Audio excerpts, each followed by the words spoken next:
Hello students, आज पढ़ने से पहले एक कहानी पे चर्चा करेंगे।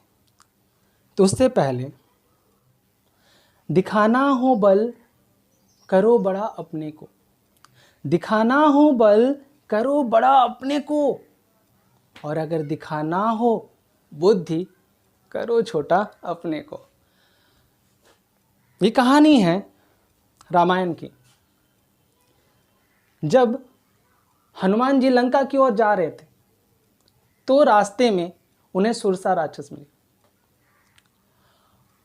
उन्होंने कहा कि तुम्हें मेरा भोजन बनना होगा। अब हनुमान जी उनको लांग के नहीं जा सकते क्योंकि सुरसा राक्षस को ब्रह्मा जी का वरदान था कि उन्हें लांग कर कोई नहीं जा सकता है। अब उनके पास एक ही उपाय था कि उनका भोजन बने, सुरसा का भोजन बने हनुमान जी। तो ऐसे समय में हनुमान जी ने अपने आप को बड़ा किया, मतलब 2 गुना किया मान लो। तो सुरसा राक्षस ने अपना मुंह को 4 गुना किया। अगर हनुमान जी अपने बॉडी को 10 गुना किए तो सुरसा राक्षस अपने मुंह को 20 गुना कर लिया। उसी टाइम हनुमान जी क्या किए, अपने आप को छोटा कर लिए। छोटा करने के बाद उनके मुंह में जाते हैं और जाके अंदर जाके वापस बाहर आ जाते हैं। इससे क्या हुआ, उनके मुंह से वापस आ जाने का मतलब है उनका भोजन से वापस आ गए और ब्रह्मा जी का वरदान भी पूरा हो गया। अब वहां से उनको पार करके चले गए लंका। इससे सीख ये मिला कि लाइफ में अगर आप बुद्धि से काम ले तो पढ़ाई क्या है, नथिंग। इसके साथ साथ आपके दैनिक जीवन के सारे काम, सारे A to Z सरलता पूर्वक सफल हो जाएंगे। तो मेरा कहना यही है कि आप बुद्धि से काम लें, हर एक काम इजीली होगा। रही बात है आज की क्लास की, आज हमें पढ़ना है क्लास 10th का chapter trigonometric ratios exercise 8.2 part 10। इससे पहले जो एक्सरसाइज हमने किया, ये जो कर रहा हूं एक्सरसाइज 8.2, इसके एग्जाम्पल्स भी मैंने करा रखा है, आप पार्ट 9 में देख सकते हो जाके। और इससे रिलेटेड जो भी वीडियोस बने हैं मेरे ट्रिगोनोमेट्री के, वो सारे पार्ट आप देख सकते हो एक एक करके। आज हम इस पार्ट में एक्सरसाइज के क्वेश्चंस को सॉल्व करेंगे बहुत ही इजीली। उससे पहले हो सके तो आप पुराने पार्ट को देख के ट्रिगोनोमेट्रिक टेबल को अच्छे से लर्न कर ले, ट्रिक को देख ले कि कैसे करके लर्न करना है। उसके बाद इसके क्वेश्चन जो है ना इतनी इजी हैं जो आपकी इजीली हो जाएंगे। तो चले फिर कहां, मैथ्स की राहों में खोने।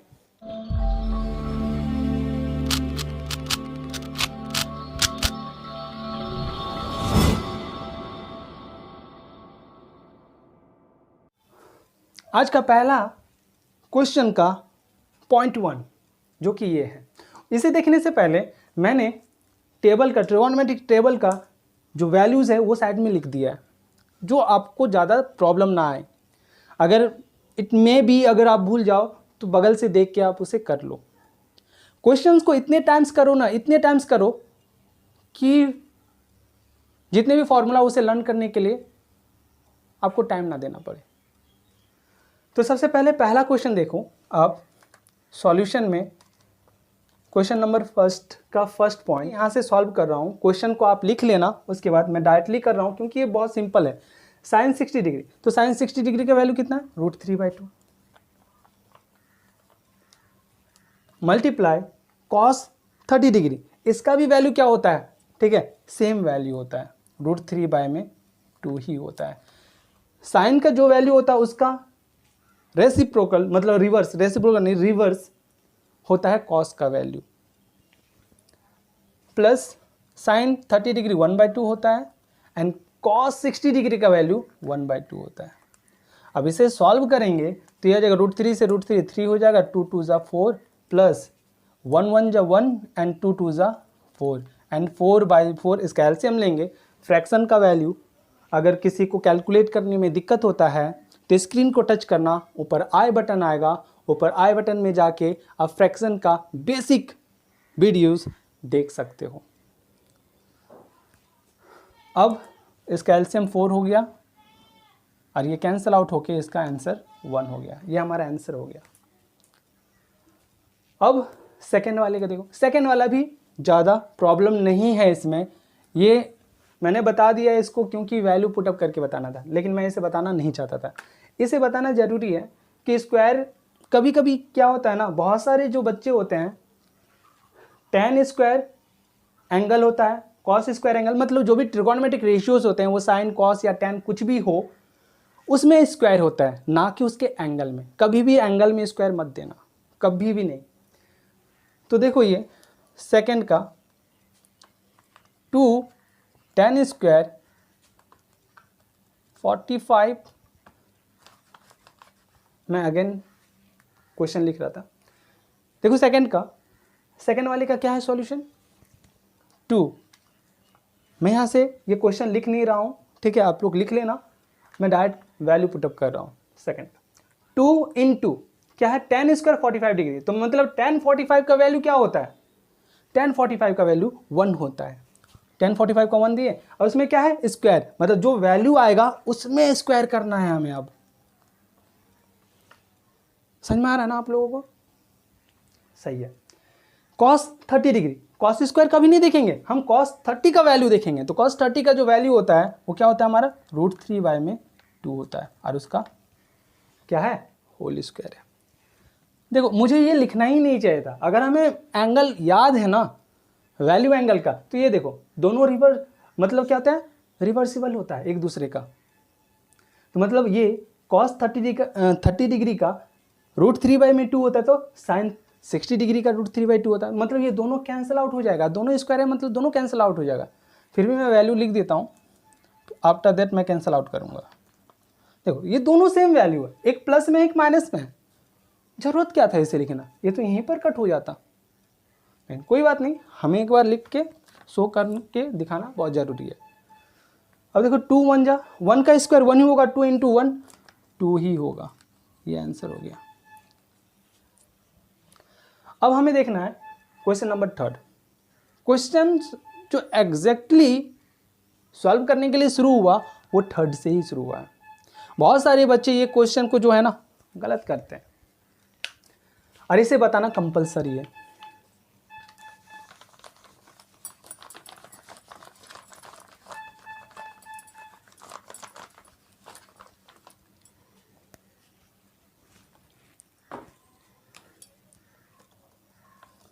क्वेश्चन नंबर 3 को देखो, क्या है cos 45 डिग्री। मैं अगेन बता रहा हूँ कि क्वेश्चन में लिख नहीं रहा हूँ, डायरेक्ट सॉल्व कर रहा हूँ। आप लोगों को क्या करना है, एक बार क्वेश्चन लिखना, उसके बाद उसका वैल्यू पुटअप करो, आफ्टर दैट उसे सॉल्व करो।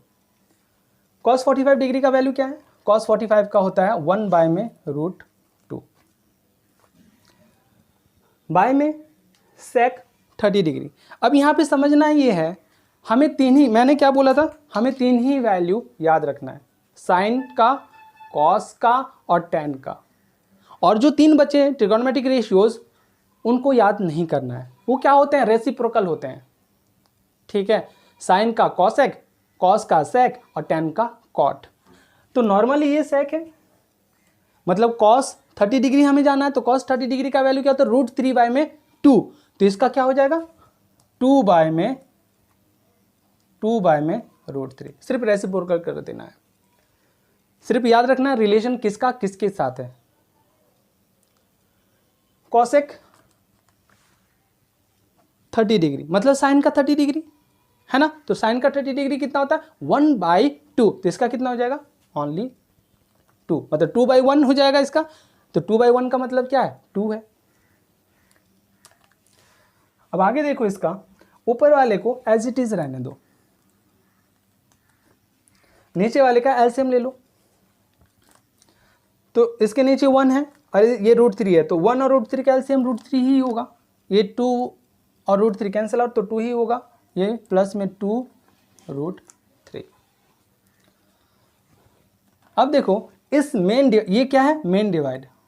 और एक चीज़ बच्चे गलत करते हैं, जो इक्वल टू है ना ऊपर नीचे देते हैं, जो मेन डिवाइड होता है ना उसी के बीचों बीच इक्वल टू होता है, एकदम बीचों बीच, ठीक है। मतलब ना ही यहाँ पर इक्वल टू जाएगा ना ही यहाँ पर। मेन डिवाइड कौन है, ये, इसके बीचों बीच आएगा इक्वल टू। अब देखो मेन डिवाइड है, जब डिवाइड से जब मल्टीपल में आते हैं तो नीचे वाला जो वैल्यू होता है ना वो रेसिप्रोकल हो जाता है। मतलब इसको अगर मल्टीपल में चेंज करेंगे तो 1/√2 है, ये मल्टीपल में चेंज हुआ तो नीचे वाला वैल्यू रेसिप्रोकल हो जाएगा। मतलब ये हो जाएगा √3 बाय में 2 + 2√3, ये हो जाएगा। अब क्या करना है यहाँ से, थोड़ा सा इजीएस्ट बनाने के लिए, और नहीं भी अगर इजीएस्ट वैसे नहीं करना चाहो तब भी हो जाएगा, लेकिन मेरा मानना है यहाँ से 2 को कॉमन निकाल लो। तो देखो यहाँ पे 1/√2 जो है, जो रूट का वैल्यू होता है ना, अगर वो डिनोमिनेटर में है, मतलब ऊपर वाला क्या होता है अंश, नीचे वाला होता है हर। हर मतलब डिनोमिनेटर। अगर डिनोमिनेटर मतलब हर में कोई भी रूट का वैल्यू हो तो उसे करते हैं रैशनलाइज, मतलब परिमेयकरण। मतलब ऊपर नीचे रूट का वैल्यू से हम मल्टीप्लाई कर देते हैं। तो यहाँ पर ऊपर नीचे √2 से मल्टीप्लाई कर दो। अब यहाँ पर बचा इस वैल्यू को हमने रैशनलाइज कर दिया, बचा कौन, ये वाला। तो √3 का √3 रहने दो। अब मैंने बोला था यहाँ से 2 को क्या करना है हमें, यहाँ से 2 को हमें कॉमन निकालना है। तो 2 को कॉमन निकाल लिए। अब क्या बचेगा, यहाँ से 2 कॉमन निकल गया तो 1 बचेगा, और यहाँ से 2 अगर कॉमन गया तो √3 बचेगा। तो 1 + √3, यहाँ पर क्या बचेगा 1 + √3। लेकिन जब भी ऐसे करके जो नीचे का वैल्यू अगर कोई भी रूट के साथ आए, ठीक है, और उसमें प्लस माइनस हो, डिनोमिनेटर पार्ट में कोई भी रूट हो और उसमें प्लस माइनस हो, तो हमेशा याद रखना वैसे कंडीशन में जो रैशनलाइज होता है हमारा, अगर नीचे प्लस है, बीचों दो वैल्यू के बीच में प्लस है, तो रैशनलाइज माइनस करके करेंगे। तो यहाँ पे रैशनलाइज जो होगा, यहाँ पर प्लस है तो माइनस हो जाएगा। बट इसको करने से पहले यहाँ पर एक चीज़ का ध्यान देना, इन दोनों में से बड़ा कौन है। अगर स्क्वायरिंग करते हैं तो ये 1 का स्क्वायर 1 ही होगा, और ये √3 का स्क्वायर 3 हो जाएगा। दोनों में से बड़ा है हमारा √3। तो जो बड़ा वैल्यू है ना उसे पहले रखेंगे हम। मतलब यहाँ पे √3 + 1, 1 + √3 करो या फिर √3 + 1 करो, बात क्या है, सेम है। तो यहाँ पर मैं कर दूंगा √3 + 1। अब देखो √2 1 √2 ही होगा, और √2 क्या हो जाएगा, 2 हो जाएगा, इंटू √3। अब यहाँ क्या है, 2 है ये, और ये √3 + 1 रैशनलाइज। मैंने क्या बोला, यहाँ पर अगर प्लस हो, √3 जो भी रूट का वैल्यू है और उसमें प्लस आए तो रैशनलाइज हमारा चेंज हो जाएगा, सिंबल माइनस हो जाएगा। ऊपर नीचे हम सेम वैल्यू से क्या कर दिए, मल्टीप्लाई कर दिए। अब देखो ये √2 और √3 क्या हो जाएगा, √6, और नीचे क्या हो जाएगा, 2 2 4। फिर यहाँ पे ये तो मल्टीप्लाई हो गया, ये भी मल्टीप्लाई हो गया, ये क्या बचा हमारा, √3 - 1। और यहाँ देखो ये a + b a - b है ना, तो क्या हो जाएगा, a² - b²। कौन सा फॉर्मूला लगाए हम लोग, a - b और a + b = a² - b²। ये वाला फॉर्मूला यहाँ पे नीचे में यूज किए हैं।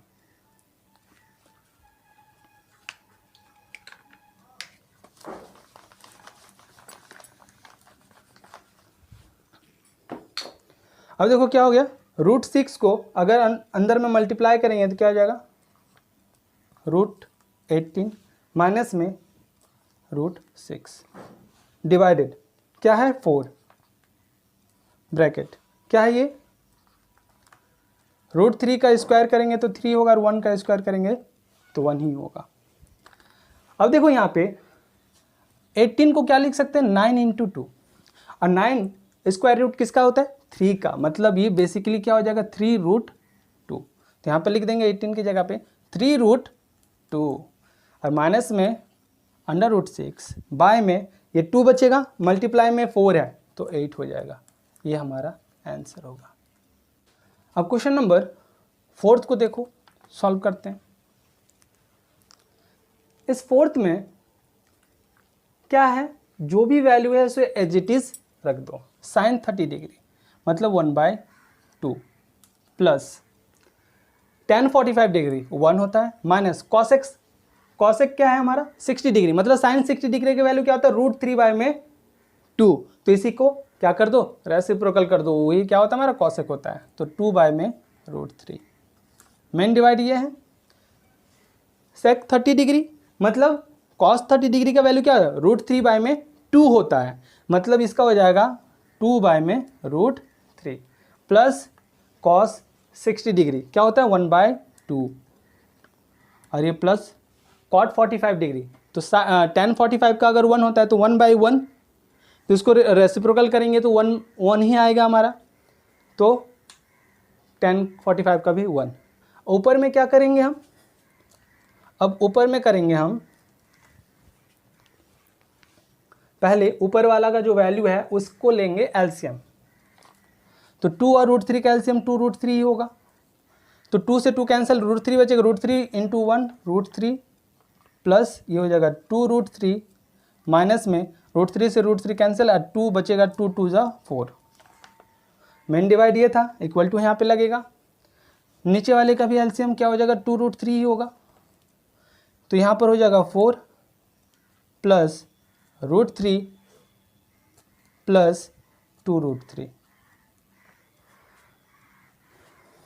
अब देखो यहाँ पे ये दोनों देखो, अगर मैं इसको मल्टीपल में चेंज करूँगा तो ये कहाँ जाएगा ऊपर में और ये कितना है नीचे में, तो बेसिकली ये दोनों क्या हो जाएगा कैंसल आउट।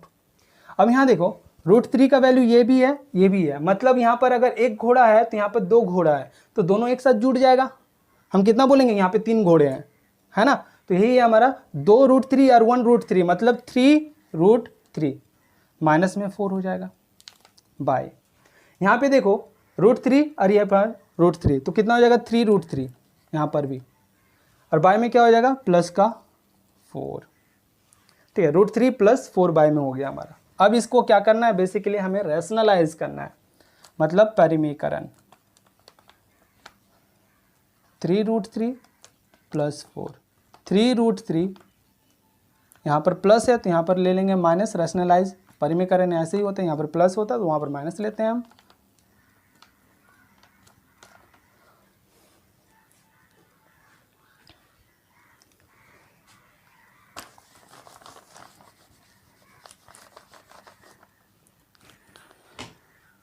अब ये जो रैशनलाइज है हमारा, देखो ये दोनों सेम है, मतलब a माइनस बी का होल स्क्वायर, बेसिकली ये दोनों सेम है तो इसका होल का स्क्वायर कर देंगे तो क्या हो जाएगा a माइनस बी का whole square, a minus B का होल स्क्वायर। तो इसका फॉर्मूला क्या होता है a² plus b² minus 2ab होता है।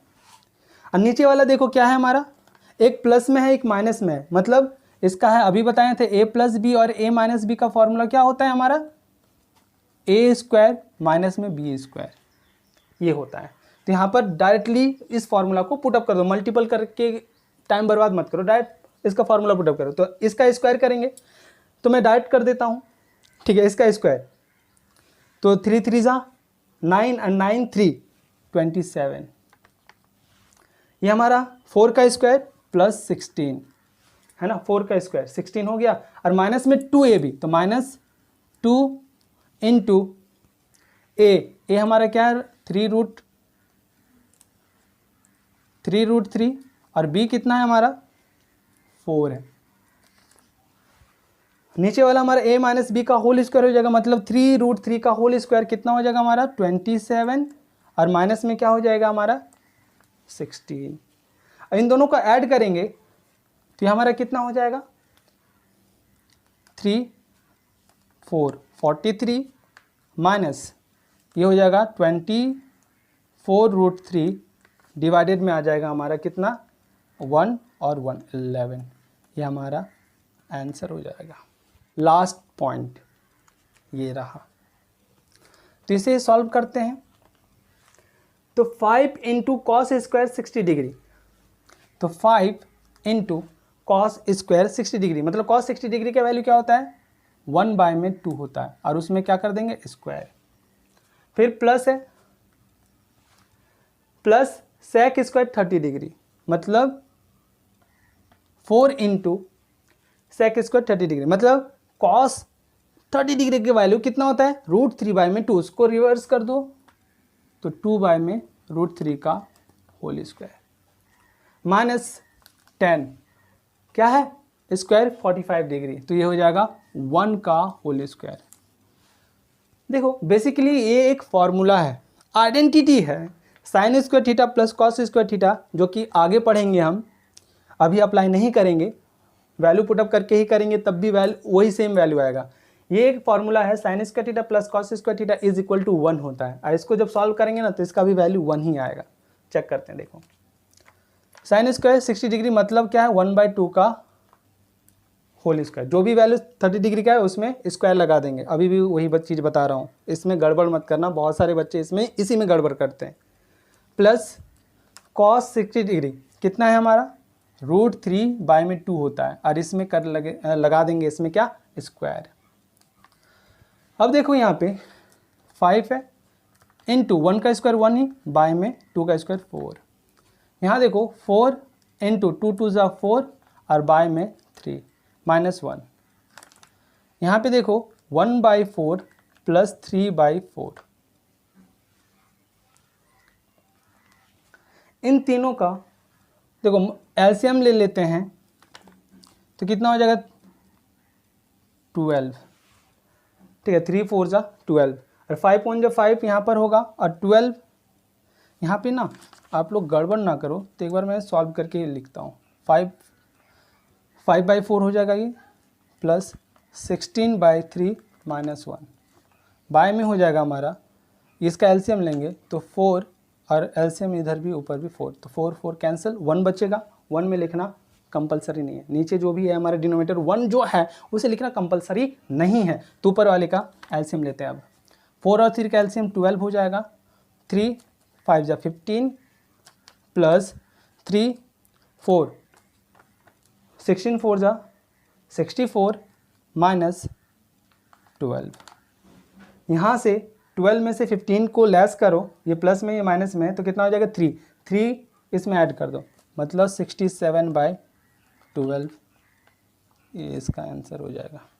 अब देखो सेकंड क्वेश्चन को, इसमें क्या है ऑप्शन दे रखा है सेकंड क्वेश्चन में, फिर भी इसे सॉल्व करके क्या करना है दिखाना जरूर है। क्या बोला चूज द करेक्ट ऑप्शन, हमें तो ऑप्शन को चूज करना है, बट जस्टिफाई योर चॉइस, उसे सॉल्व करके भी दिखाना है। तो देखो ये भी क्या है कुछ नहीं है, हाथ का मैल है सारा, जितना प्रैक्टिस करोगे उतना वो निकलेगा, समझ में आ रहा है ना। तो इसलिए प्रैक्टिस बहुत ज़रूरी है। क्यों? क्वेश्चन को सॉल्व करने के लिए नहीं, इस सारे जो फॉर्मूला है आइडेंटिटी है इसे याद रखने के लिए प्रैक्टिस ज़रूरी है। तो यहाँ पे देखो सॉल्व में 2 है, इनटू में tan 30 डिग्री, मतलब क्या है 1/√3, tan 30 डिग्री की वैल्यू क्या, तो 1/√3, तो 1/√3 हो गया, बाय 1 प्लस क्या है tan square 60 degree, tan square 60 degree मतलब sorry tan square 30 degree, same चीज़ है, मतलब क्या है वैल्यू वही है, फ़र्क क्या है इसमें स्क्वायर हो जाना। अब देखो ये हो जाएगा हमारा 2/√3 बाय, यहाँ पे क्या हो जाएगा हमारा 1 प्लस, इसको इधर ना लिख के, अब देखो यहाँ पे क्या हो जाएगा हमारा 2/√3, मेन बाय ये है क्या है 1 प्लस 1 का स्क्वायर 1 हो जाएगा, √3 का 3, तो ये हमारा हो जाएगा 2/√3, और ये मेन डिवाइड को मैंने चेंज कर दिया मल्टीपल में, तो जो नीचे वाला वैल्यू है ऊपर चला जाएगा, तो उससे पहले क्या करना होगा इसका एलसीएम लेना होगा, तो ये हो जाएगा 3 + 1, और ये 3 जो है ऊपर चला जाएगा, तो यहाँ से क्या हो जाएगा 2/√3 इंटू 3/4, तो ये 2 ज़ा 4 एंड 3 को क्या लिख सकते हैं हम √3 इंटू में √3, मतलब इसके नीचे अगर √3 है, इट मीन्स क्या है, एक √3 कैंसिल हो जाएगा, मतलब इसको इससे कैंसिल करेंगे तो एक √3 बचेगा, तो मतलब इसका वैल्यू क्या आ जाएगा, √3/2। ऑप्शन में क्या वैल्यू होता है, साइन 60 डिग्री का है, ये हो गया इसका आंसर। सेकेंड वाले में देखो कितना इजी है ये, 1 माइनस tan स्क्वायर 45 डिग्री, मतलब 1 का होल स्क्वायर, यहाँ पर क्या 1 + 1 का होल स्क्वायर, ये तो 0 हो गया, मतलब 0/एनीथिंग 0 ही होता है, इसका जो ऑप्शन होगा वो 0 होगा, तो ऑप्शन डी है, ये क्या है हमारा, ऑप्शन डी है इसका आंसर, ये ऑप्शन डी है आंसर होगा इसका, इसका ऑप्शन जो है ए होगा। देखो सेकंड का पॉइंट थर्ड, इसमें क्या है, हमें जस्टिफाई करना है ए के एंगल को कि ए के कौन से एंगल के लिए ये जो हमारा क्वेश्चन है ये इक्वल होगा, LHS = RHS हो जाएगा हमारा। तो नॉर्मली यहाँ पे देखो, आप एक चीज़ ध्यान दो, कोई भी वैल्यू हो, कोई भी, चाहे वो 30 डिग्री का हो, 45 डिग्री का हो या 60 डिग्री का हो, कुछ भी वैल्यू आएगा उसके साथ अगर 2 मल्टीप्लाई में आएगा तो वैल्यू को क्या कर देगा, जितना भी है उसको डबल कर देगा हमारा। नॉर्मल सी बात है, सॉल्व करने का जरूरत ही नहीं, आपको देखने से पता चल जा रहा है इसका आंसर कि इसका जो आंसर होगा वो 0 होगा, क्योंकि 2 इंटू में 0 ही होगा, मतलब साइन 0 डिग्री बराबर 0, एंड 2 इंटू साइन ए, मतलब यहाँ पर देखो दोनों में डिफरेंस क्या है, अगर ये सारे वैल्यू लेते हैं तो यहाँ पर डबल हो जाएगा, यहाँ पर सिंगल ही रहेगा, तो ये सारे वैल्यू तो होंगे ही नहीं, तो कौन होगा, 0, मतलब यहाँ पर भी 0 वैल्यू आ जाएगा, इंटू में 2 0 हो जाएगा, और ये भी हमारा 0 ही होगा। तो साइन ए बराबर जो होगा, मतलब ए बराबर 0 जब हम लेंगे एंगल को, तो LHS में क्या है हमारा, साइन 2a, मतलब साइन ए बराबर 0 ले रहे हैं तो 2 इंटू में 0, मतलब साइन 0 डिग्री बन जाएगा, ये 2 गुना एंगल है तो 0, तो साइन 0 बराबर 0। अब RHS में हमारा क्या है, RHS में हमारा 2 साइन ए, मतलब 2 इंटू में साइन 0 डिग्री, मतलब 2 इंटू साइन 0 बराबर 0 होता है, मतलब एनीथिंग 0। तो LHS, hence LHS = RHS if angle A = 0, hence LHS = RHS if A = 0 degree. ठीक है, ये हमारा जस्टिफाई हो गया, प्रूफ लिख लेना। यहाँ देखो फोर्थ वाले में 2 इंटू tan 30 डिग्री, मतलब 1 में √3 बाय 1 माइनस वही सेम वैल्यू का होल स्क्वायर, तो ये हो जाएगा हमारा 2 में √3 मेन बाय, नीचे क्या है हमारा 1 माइनस 1 में 3 हो जाएगा, 2 में √3 बाय, ये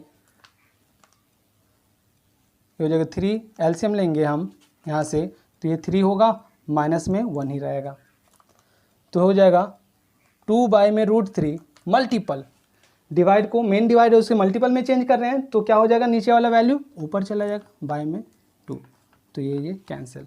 अब यहाँ पे 3 है, यहाँ पे √3 है, अभी बताए थे 3 में कितना √3 होता है, 2, तो एक कैंसिल आउट कर देंगे तो यहाँ पर बचेगा √3। नॉर्मली आप इसको रैशनलाइज करके करते तब भी आंसर वही आता, ये हमारा आंसर हो गया।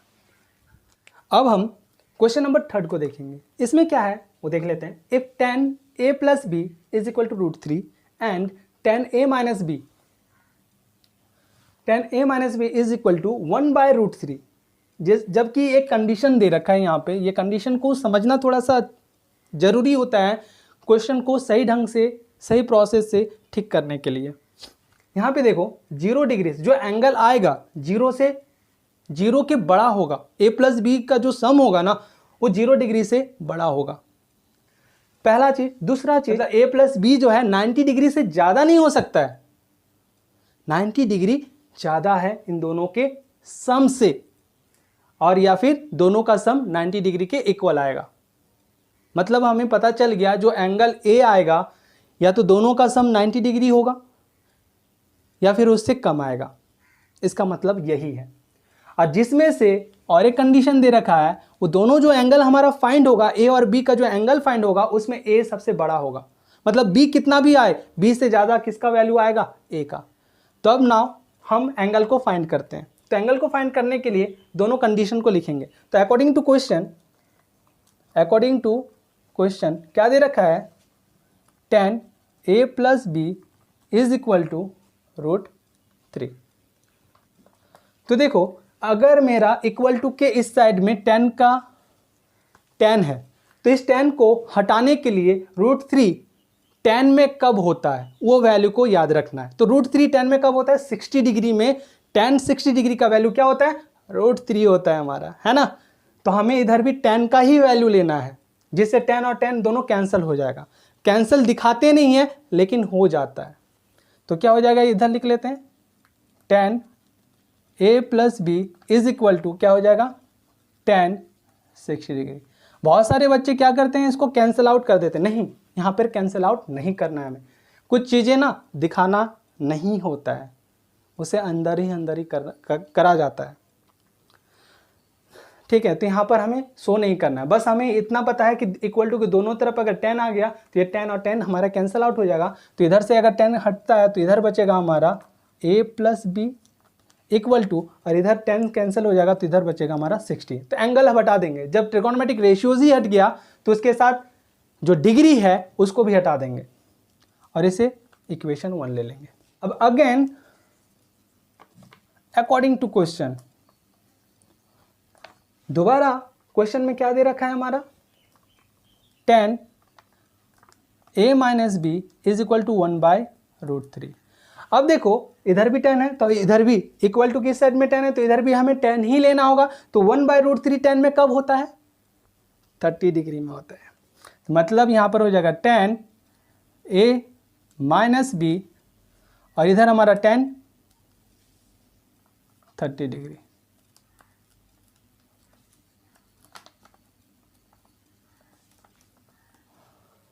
ये हो गया। तो यहाँ से क्या करेंगे हम, tan से tan इधर कैंसिल होगा, मतलब इधर का भी tan खत्म, इधर का भी tan। तो यहाँ पर क्या हो जाएगा, a minus B is equal to 30 degree. ये इक्वेशन 2 ले लेना। अब इसमें जो दोनों इक्वेशन है इसमें कौन सा रूल लगेगा, एलिमिनेशन रूल। नॉर्मली क्या करना है, और नहीं भी अभी छोड़ो एलिमिनेशन रूल को, मारो गोली। क्या करना है, यहाँ पे LHS को LHS की तरफ ऐड करो, RHS को RHS की तरफ ऐड करो। ऐड इसलिए करना है क्योंकि B जो है प्लस में है और B जो है माइनस में है, इसीलिए हम यहाँ पे सब्ट्रैक्ट करके सिंबल को चेंज करने का झंझट ही खत्म करेंगे। एक प्लस में है एक माइनस में है, तो नॉर्मली उसे क्या करना है, हमें ऐड करना है। तो लिखेंगे फ्रॉम इक्वेशन 1 प्लस इक्वेशन 2, दोनों इक्वेशन को ऐड कर लो। तो यहाँ देखो a प्लस बी हम ऐड कर रहे हैं 60 डिग्री, ऐड किसको कर रहे हैं, a माइनस बी को, किसके साथ, 30 डिग्री। या तो आप इसको इस तरह से लिख लो, दोनों को जोड़ रहे हैं तो एक प्लस में है b माइनस में है, ये कैंसिल आउट होकर 2a हो जाएगा, इधर हो जाएगा 90 डिग्री। मतलब a का जो वैल्यू आएगा वो 90 डिग्री बाय में 2 हो जाएगा, मतलब a का वैल्यू 45 आ जाएगा। ये हमारा एंगल निकल गया। एंगल है इसीलिए मैं डिग्री में ले रहा हूँ। अब देखो इस वैल्यू को अभी डिग्री मत दो, ये जो वैल्यू है इस वैल्यू को क्या करो, किसी भी इक्वेशन में, चाहे वो एक में चाहे वो इक्वेशन 2 में पुट अप कर दो आप। तो देखो एंगल a को मैं पुट अप कर रहा हूँ 1 में, तो यहाँ पे लिख देना आप putting the value of a in equation first. Hindi में लिखना होगा तो क्या रखेंगे हम, इक्वेशन 1 में, समीकरण 1 में a का मान रखने पर। तो देखो यहाँ पे a कितना है हमारा 45 plus b is equal to 60। तो b का जो वैल्यू आ जाएगा 60 माइनस 45 इज इक्वल टू 15। ये आ गया, तो लिख देना hence A is equal to 45 degree and B equal to 15 degree. अब देखो कंडीशन को अप्लाई करके दोनों का सम जो है 90 से छोटा है, मतलब 90 डिग्री ग्रेटर है हमारा, सही है, और A हमारा ग्रेटर है, वो भी सही है, तो मतलब ये आंसर हो गया हमारा सही। क्वेश्चन नंबर 4 को state whether the following are true और फॉल्स। मैं इस क्वेश्चन को मैं ऑप्शन वाले या फिर जो ट्रू फॉल्स वाले क्वेश्चन है मैं इसलिए बता रहा हूँ, आज के डेट में जो एग्जामिनेशन है उसमें 1 नंबर का जो ना वेटेज है ना वो ज़्यादा है, और आपको अगर टॉप करना है, आपको अगर अच्छा मार्क्स लाना है तो 2 चीज़ें आप में होना बहुत ज़रूरी है। सबसे पहला चीज़, आपका बेसिक मजबूत होना चाहिए मैथ्स में, तब जाके वह 100/100 आएगा। दूसरा चीज़, जितना बेसिक आपका मजबूत होगा 1 मार्क्स के जो क्वेश्चन है उतना ही अच्छा से आपका सॉल्व होगा। मेनली मैं इसलिए ये सारे करवा रहा हूँ क्योंकि हमें पता है 3 मार्क्स 4 मार्क्स 2 मार्क्स के क्वेश्चन कहाँ से कैसे आने वाले हैं, बट 1 मार्क्स के जो क्वेश्चन है ना कैसे बनते हैं, कहाँ से आएंगे, वो किसी को पता नहीं है, क्योंकि वो सारा बेसिक पे डिपेंड करता है। इसीलिए जो ट्रू फॉल्स वाले क्वेश्चन है उसे खासकर समझना ज़रूरी है। अगर आप समझोगे नहीं ना तो उसे कर नहीं पाओगे, उसमें कुछ भी चेंजेस आएगा आप सॉल्व नहीं कर पाओगे। इसलिए इसको समझना बहुत इंपॉर्टेंट है। 1 मार्क्स के क्वेश्चंस आपको या तो डुबा सकता है या तो फिर आपको उठा सकता है, तो देखना आपके लिए कंपलसरी है, नहीं भी देखोगे तो मर्जी आपकी है। अब देखो यहाँ पे ये देखने से ही लग रहा है ये हमारा फॉल्स है, ये फॉल्स है। रीज़न क्या है, देखो साइन A प्लस में B है, दोनों को इक्वल दिखाना है, LHS इक्वल टू RHS हमें शो करना है, तो ये शो होएगा ही नहीं, हो ही नहीं पाएगा। बिकॉज साइन A, मान लो A को मैं कुछ ले लेता हूँ, कुछ भी वैल्यू ले लूँगा, A को मैंने 0 ले लिया और जो B है मैंने 30 डिग्री ले लिया। अब साइन 0 डिग्री बराबर 0 हो जाएगा, यहाँ पे 0 नहीं ले सकता, सॉरी, यहाँ पे मान लो 45 ले लेता हूँ, तो A को 30 डिग्री 45 डिग्री लिया और B को 30 डिग्री लिया, तो दोनों को सम करेंगे तो ये कितना हो जाएगा हमारा, ये ज़्यादा आ जाएगा, कितना आ जाएगा 75। तो 75 जो साइन का वैल्यू होता है ना वो कुछ अलग आएगा जो कि आप लोगों के सिलेबस में है नहीं, और यहाँ पे तोड़ तोड़ के करेंगे तो इसका जो वैल्यू आएगा हमारा साइन 45 का 1/√2 और साइन 30 का 1/2, तो दोनों ही अलग अलग हो गया हमारा, जो कि नहीं हो पाया प्रूफ। अगर मैं 0 लेता हूँ, मान लो चलो 0 ले लिया, इसको 0 ले लिया, तो बस एक ही कंडीशन में तो ये शो कर रहा ना, बाकी के जितने भी कंडीशन है वहाँ पर कहाँ अप्लीकेबल हो रहा हमारा। अगर मैं इसको यहाँ पर लगाता हूँ वैल्यू को तो एज इट इज़ रिजल्ट आएगा, ये प्रूफ हो जाएगा, बट बाकी के अदर पोजीशन में जाएंगे, अदर वैल्यूज़ के साथ हम जाएंगे तो वहाँ पर प्रूफ ही नहीं हो पाएगा। दैट्स वाई, मतलब एक जगह पे प्रूफ होने से उसे प्रूफ नहीं करार दे सकते हैं, हमें हर एक कंडीशन में उसे प्रूफ करके दिखाना पड़ेगा, तभी जाके वो सेटिस्फाई होगा। इसीलिए ये हमारा सेटिस्फाई नहीं है, तो ये फॉल्स हो जाएगा। यहाँ पे देखो the value of sine theta increases as theta increases. अब साइन का वैल्यू क्या क्या है हमारा, देखना थोड़ा सा, पहले 0 था, फिर 1/2 मतलब 0.5, फिर 1/√2 मतलब इसका जो वैल्यू आएगा, √2 का जो वैल्यू होता है समथिंग 1.41 होता है आई थिंक, तो वो जो वैल्यू आएगा इसको डिवाइड करेंगे तो 1.5 से ज़्यादा आएगा। फिर √3/2 इसका भी अगर डिवाइड करेंगे तो क्या आएगा, इससे ज़्यादा आएगा। फिर वैसे करते करते यहाँ पर कितना आ गया हमारा, sine 90 degree is equal to 1, मतलब 0 से स्टार्ट होके कहाँ तक जा रहा है, 1 तक। ये ट्रू है, क्यों ट्रू है कि साइन जो थीटा वैल्यू है, थीटा को इंक्रीज़ करेंगे तो साइन थीटा का भी वैल्यू क्या होगा हमारा, इंक्रीज़ होगा, तो ये हमारा ट्रू हो जाएगा। अब यहाँ देखो आप, the value of cos theta increases as theta increases, हमने क्या बता रखा है कि जो साइन का वैल्यू है उसी को उल्टा का अगर कर दें, उल्टा चले तो कॉस का वैल्यू आता है। इट मीन्स कॉस 0 डिग्री का वैल्यू 1 होता है। अब देखो कॉस 0 मतलब एंगल छोटा है लेकिन वैल्यू ज़्यादा आया। उसके बाद कॉस 30 डिग्री वैल्यू कम होते जा रहा, √3/2। फिर 45 क्या हो जाएगा 1/√2। कॉस का जो वैल्यू है डिक्रीज होते होते होते होते कहाँ तक, 0 तक चला जाता है। 1 से स्टार्ट होता है कहाँ तक जाता है, 0 तक। मतलब क्या हो रहा है, डिक्रीज। अगर यहाँ पर थीटा डिक्रीजेज लिखा होता, ये इसके जगह पे डिक्रीजेज होता है तो ये ट्रू होता, बट यहाँ पर क्या दे रखा है, थीटा इंक्रीजेज। मतलब साइन के साथ इंक्रीज थीटा है तो ट्रू है, लेकिन कॉस के साथ थीटा इंक्रीजेज है तो ये क्या है, फॉल्स है। अब देखो यहाँ पे cos theta is equal to sine theta, दोनों का वैल्यू क्या सेम होता है थीटा में। अगर थीटा का वैल्यू यहाँ पर 0 है तो यहाँ पर 0 करेंगे हम तो क्या है, इसका वैल्यू 1 हो जाएगा, इसका वैल्यू 0 हो जाएगा। साइन 0 बराबर 0 और cos 0 बराबर क्या होता है, 1 होता है। मतलब for all value of theta sine और cos कभी आपस में क्या होता है, इक्वल नहीं होता है। तो ये भी हमारा क्या हो गया, सॉरी, फॉल्स। अब लास्ट वन, तो cot A is not defined.